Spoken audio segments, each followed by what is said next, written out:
Got a cooking extravaganza going on here. I'm making gluten-free Spaetzel.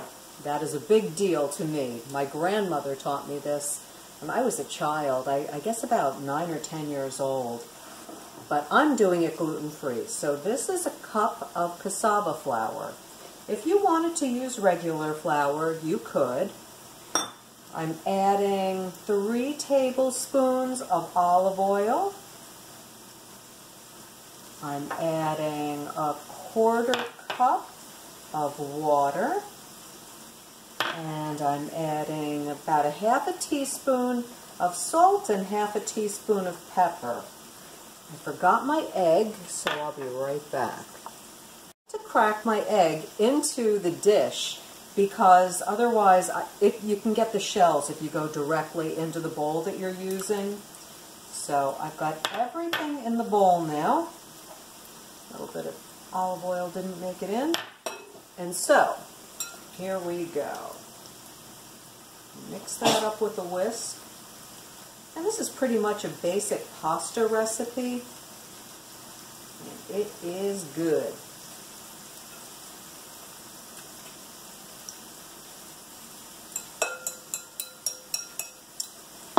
I think the fork is a better tool for this. While I'm doing this, I'm sauteing some onions and some mushrooms in a couple tablespoons of butter, and that way, let me give them a stir.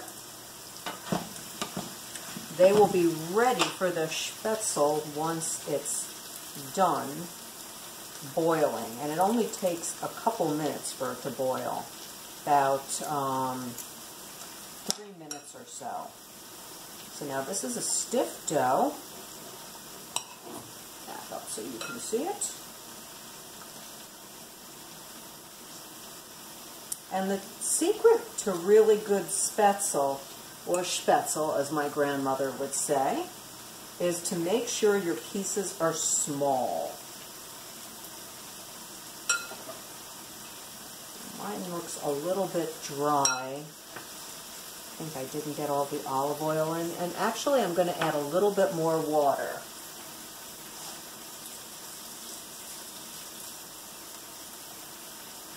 Because you don't want dry Spaetzel. It's too delicious. And different flours react differently.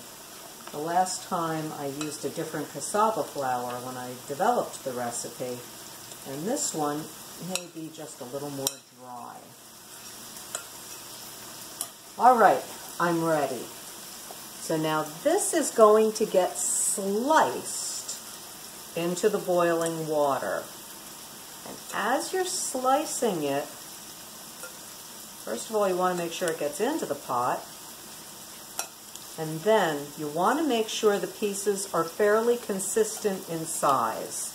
So you don't want to have some pieces really big and some pieces too small, because then it's not going to all cook at the same time. And you want to do it in batches. They're going to float up to the top pretty quickly. Now my grandmother would not approve. I am making these a little bit too big. That's about a nana-size piece. And I just heard her voice in my head. Oh, doll, you're making them too big. She used to complain that some of the relatives made them too big. And they initially sink to the bottom, then they float to the top. And as they float to the top, they can be scooped out and dropped into the frying pan with the onions and mushrooms. And I want them to get into the frying pan with mushrooms and the oil just as the onions are becoming translucent.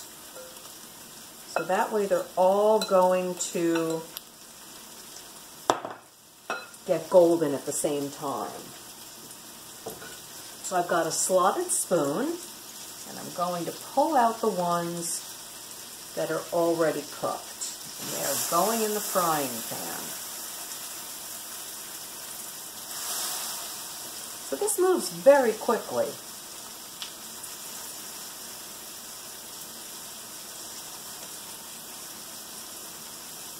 Oh, they look beautiful. As they float up, I scoop them out. Okay, ready for the next batch.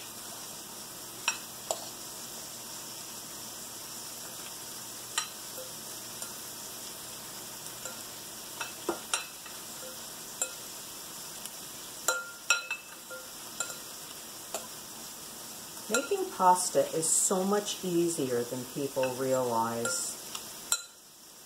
And it tastes so much better when you make it yourself.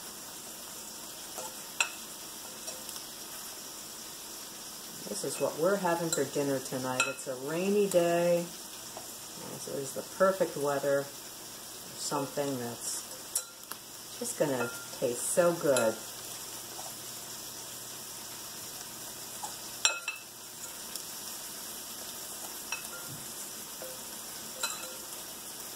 As soon as I get the last of this in here, I'm going to aim you down to the frying pan. Okay, these little pieces are just going to go right in, and then I will take you over to the frying pan. Excellent. Let's see what's going on.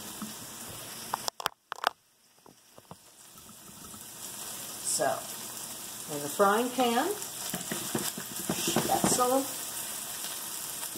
coming right along, and it's getting golden already. The mushrooms and the onions are starting to get golden. Now I can start to bring them together. I'm going to add a little bit more butter to the pan since I'm adding more Spaetzel. It's starting to look dry right there. Now I'm going to scoop this out.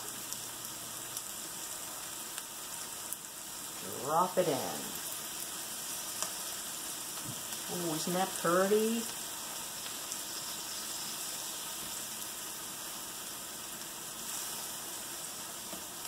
I can turn this water off now.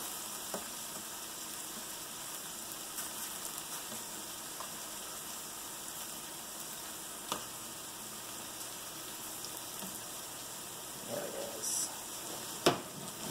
Set that aside.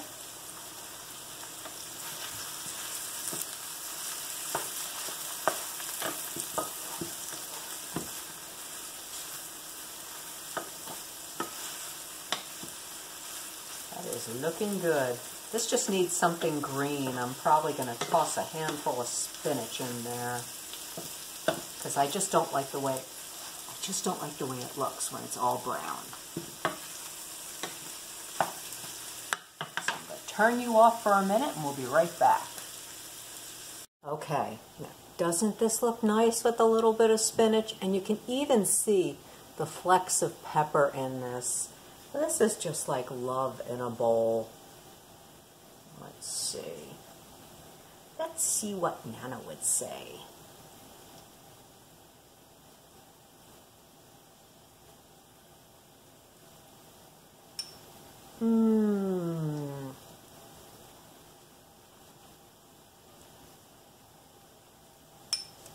Nana would say, Doll, that's good. So this is how easy it is to make Spaetzel. And you can take that basic recipe and you can use it, you can modify it to make other kinds of pastas as well. I would encourage you to give it a try and enjoy.